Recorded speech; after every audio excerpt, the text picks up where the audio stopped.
Let's listen to Joe Scarborough on the Morning Joe. And so much of the attack on Netanyahu and Israel for what they're doing, I'm sorry, folks. There's a whiff of anti-Semitism in the air. There just is.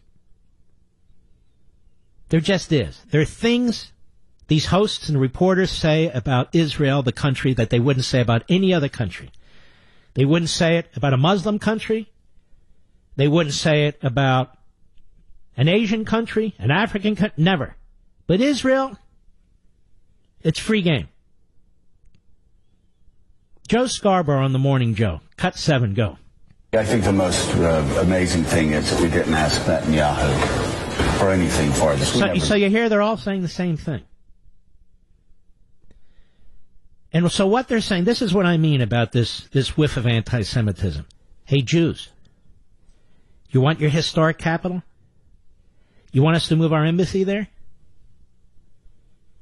Well, then you need to do X, Y, and Z. Have we done this to any other country on the face of the earth, ladies and gentlemen, with whom we have relations? Any other country on the face of the earth where we have relations, have we ever said, if you want us to put our embassy in your capital, you need to give up X, Y, Z? Tell me one other country. One other country. There isn't any other country. There's a whiff of anti-Semitism on the left, in the media, and I'm not kidding. And one of the wonderful things I saw when I was at that embassy, our brand new embassy in Jerusalem, were so many leading evangelical Christians, including Pastor Hagee.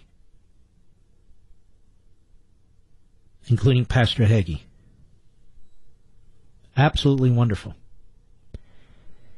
And none of you get a sense for this, because the media are not showing you any of it. They've hit a clip here and there. They have mocked Ivanka Trump. Ivanka Trump is a beautiful, classy, smart young lady. And she has 3 children, is my recollection, and she's a hands-on mother. I've seen it with my own 2 eyes. You don't have to agree with all her politics. It doesn't matter. She doesn't deserve to be talked about and treated the way she is. And frankly, neither does her husband, Jared Kushner. It's not a matter of politics. They're not doing anything that should provoke the kind of personal, vicious attacks that they get. The whole damn Trump family has to face this. All of them. For what? Meanwhile, don't ever say anything about the Obama children. Perfect. Or Michelle. Perfect. Perfect. Don't say a word. Not a word. Not a word. They're great in every way. Every conceivable way. Period. Trump's kids, fair game. Anything. And I'm sick and tired of it. More from this jerk. Go ahead. Right. And to move to move this embassy to Jerusalem and get nothing in return from Israel. That moves the peace process. Oh, there's Brzezinski. Chip off the old man's block. Go ahead. It's just, that's the worst deal making I could imagine. Or at least to try to give some kind of an olive branch to the Palestinians, something to say, yes, we're moving this, but here's what you get out of it as well, and make it part of a larger package. You know, I have a different take on this, ladies and gentlemen. I don't think the Palestinians get anything until they demonstrate they're not going to keep killing people. They don't mention that Fatah, the other wing, they don't mention that Fatah uses American tax dollars and other countries' monies to pay terrorists. And the more horrendous the slaughter of the Palestinian terrorists, the greater the pension that the family receives. They don't mention, hey, let's negotiate with that. They don't negotiate with that or anybody else who says your country doesn't deserve to exist. How many deals have been placed on the table for the quote-unquote Palestinians where they get 98% of what they want? Can't do that. Why? Why, ladies and gentlemen? Because they're committed to the destruction of the country right across the way, Israel. They want to wipe out the Jews. It's not that far-fetched, you know, like 70 years ago. And so these guys sit there in their studio with their clever little snarky comments about the art of the deal. And Mika there, the Ed McMahon, lame. Lame. Unbelievable. And they're all saying the same thing. Have you noticed? Then there's Andrea Mitchell. Well, let's play that. She's on the Morning Joe show. Cut 8, go. But the real loser is one of our strongest allies, never mentioned by anyone, King Abdullah of Jordan, who has... Oh, King Abdullah of Jordan's the loser. The Israelis and the Jordanians have never been closer because of Iran. But now King Abdullah's the loser. King Abdullah is so thrilled that his country's loaded with 70% of the Palestinians. He's trying to stop them from coming into his country. One time, they had to go to war with them because they were trying to overthrow his monarchy. Right, Andrea? You're going to mention that? No, Andrea, you're not going to mention that. Go ahead. Majority Palestinian country who is going to be overwhelmed. The Saudi Arabia and the UAE. Overwhelmed with what? You even know what the hell you're talking about? Of course you don't. Otherwise, you'd be on a real network. Go ahead. Care if in this grand scheme of Jared Kushner's, the Palestinians... See, now we got it. We could have personalized. Grand scheme of Jared Kushner's. She's disgusting in every way. She just is. She's been hanging around like a toothache for so long. I don't want to hear any more from her. Let's see. Why don't we hear from a real leader? A woman that I admire. You know, Hillary Clinton likes to say, America's not ready for a woman. Yes, we are. We love Nikki Haley. If there's a Thatcherite lady out there, we love her, too. We backed Sarah Palin, and I can go on and on and on. America's ready for a woman. They just can't stand you, Hillary. Regardless of your genitalia. It didn't matter. If you're a guy, we can't stand you. All right. Now that I've settled that, why don't we take a listen to Nikki Haley at the UN today? Cut 10, go. Hamas has attacked the Karem Shalom crossing, the biggest entry point in Gaza for fuel, food, and medical supplies. Well, let's stop right there. So, Joe,